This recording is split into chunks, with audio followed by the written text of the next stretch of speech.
اعوذ باللہ من الشیطان الرجیم بسم اللہ الرحمن الرحیم 21 رمضان المبارک کے بعد عزاداری کے خلاف ایک ایف آئی آروں کے اندراج کا سلسلہ شروع ہوا اور تقریباً سندھ بھر میں 100 سے زائد ایف آئی آریں یوم شہادت امام علی علیہ السلام کے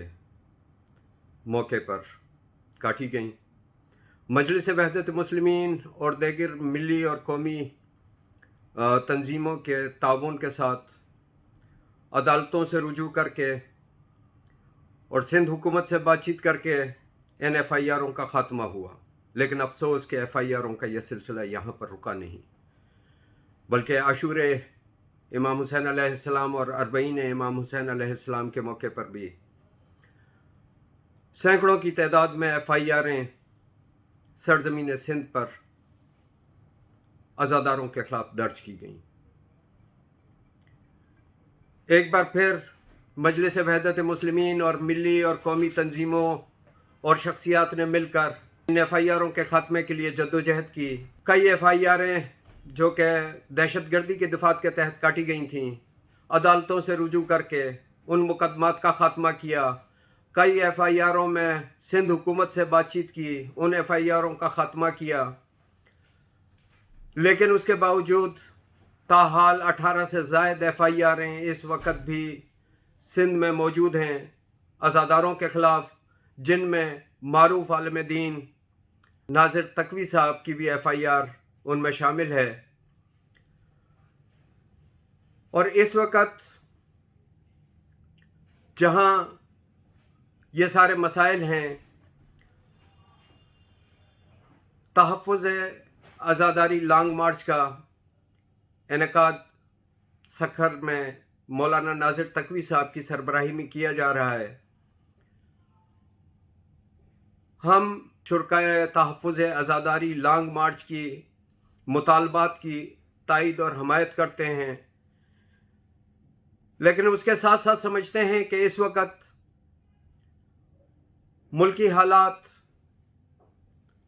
ایک دشواری کا شکار ہیں، ملک مشکلات میں گھرا ہوا ہے، اور اس ڈیڈ لاک کی وجہ سے جو کہ تحفظ عزا لانگ مارچ کے درمیان اور حکومت سندھ کے درمیان پیدا ہو چکا تھا، اس کے نتیجے میں ماحول کشیدہ ہو سکتا ہے۔ اس ڈیڈ لاک کو دور کرنے کے لیے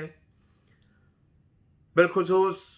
مجلس وحدت مسلمین صوبہ سندھ کے سربراہ مولانا باقر عباس زیدی صاحب کی ہدایت پر ہم نے اور دیگر ملی جو ہماری تنظیمیں ہیں، انہوں نے آج چیف منسٹر ہاؤس میں سی ایم صاحب کی دعوت پر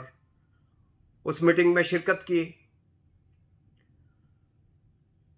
اس میٹنگ میں مجلس وحدت مسلمین کے ساتھ ساتھ جعفری الائنس،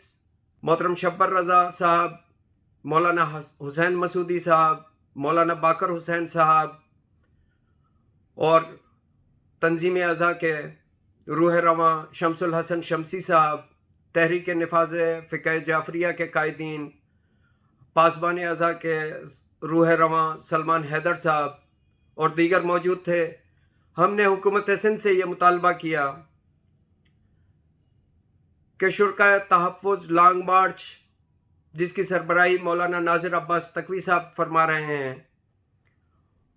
ان سے مذاکرات کا سلسلہ شروع کیا جائے، ان کے مطالبات کو تسلیم کرنے کے لیے، ان کے گریونسز کو دور کرنے کے لیے ایک اعلیٰ سطحی وفد جس کی سربراہی کم از کم ایک صوبائی وزیر صاحب کریں، وہ ان سے بات چیت کا آغاز کریں اور ان کے گریونسز کو ایڈریس کیا جائے اور ان مسائل کو دور کیا جائے۔ آج کی اس میٹنگ میں، جس میں محترم آئی جی سندھ صاحب بھی موجود تھے،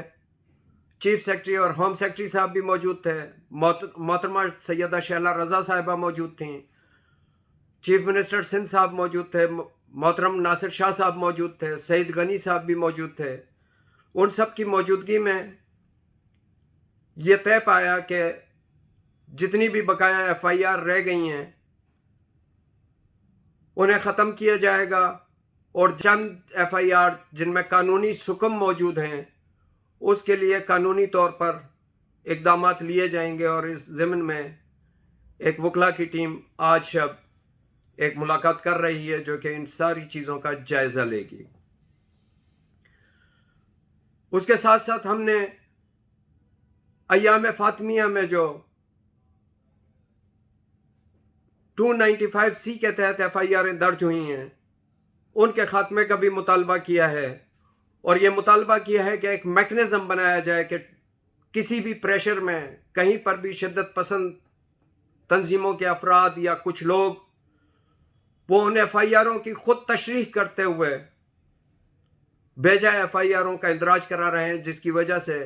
ملت جعفریہ میں بھی بے چینی پائی جا رہی ہے، اور اس کی وجہ سے صوبے میں جو امن و امان کی فضا ہے وہ بھی مخدوش ہو سکتی ہے۔ اس کے لیے ایک میکنزم بنانے کا یقین دہانی کرائی گئی ہے، اور اس ضمن میں ہوم سیکرٹری کے ساتھ اور وزیر قانون صوبہ سندھ کے ساتھ ایک میکنزم طے کرنے کے لیے علماء کرام اور ملی شخصیات وہ انشاءاللہ بیٹھ رہی ہیں، اور یہ ایک میکنزم طے کیا جائے گا۔ تیسرا اور اہم مطالبہ 4th شیڈول میں ملت کی فعال شخصیات اور علماء کا ڈالنے کا ایک کبھی فعل جو کہ کافی عرصے سے جاری تھا، اور جس بھی فعال شخصیت کو کہیں کچھ دبانا چاہتے تھے تو اسے 4th شیڈول میں شامل کر لیا جاتا تھا۔ آج اس کے اوپر بھرپور سیل حاصل گفتگو ہوئی، اور ملت کے جتنے بھی زعماء، اکابرین اور شخصیات علماء کرام وہاں موجود تھے، انہوں نے بھرپور زور دے کر یہ کہا کہ کسی بھی صورت میں یہ 4th شیڈول کا ظالمانہ قانون ہمیں قابل قبول نہیں ہے، اور جن لوگوں کو غلط طور پہ 4th شیڈول میں ڈالا گیا ہے ان کے نام فوری نکالے جائیں۔ اس ضمن میں بھی وزیر اعلیٰ سندھ نے یہ یقین دہانی کرا دی ہے ہوم سیکرٹری کی موجودگی میں کہ اس کے اوپر انشاءاللہ بروز پیر بیٹھیں گے، اس لسٹ کو ریویو کیا جائے گا اور ان ناموں کو خارج کیا جائے گا۔ چوتھا اور اہم مسئلہ ملت کے مسنگ پرسنز کا تھا،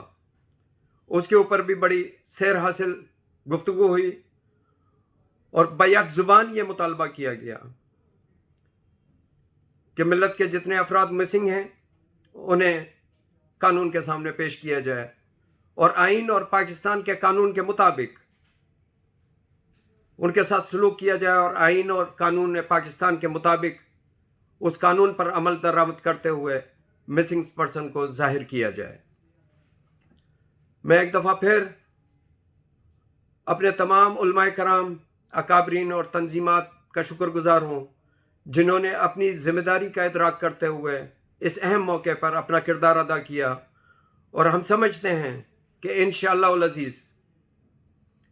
یہ ملت اسی طریقے سے یکجا رہ کر پاکستان کو مضبوط بنا سکتی ہے، اور ملت کو بحرانوں سے نکال سکتی ہے۔ سرزمین پاکستان پہ شدت پسندوں کی جو ایک یلغار ہے، اس شدت پسندی کو ختم کرنے میں اور ملک میں امن، رواداری اور بھائی چارے کی فضا کو قائم کرنے میں ہم سب مل کر اپنا کردار ادا کریں گے۔ والسلام علیکم ورحمۃ اللہ وبرکاتہ۔ پاکستان زندہ باد۔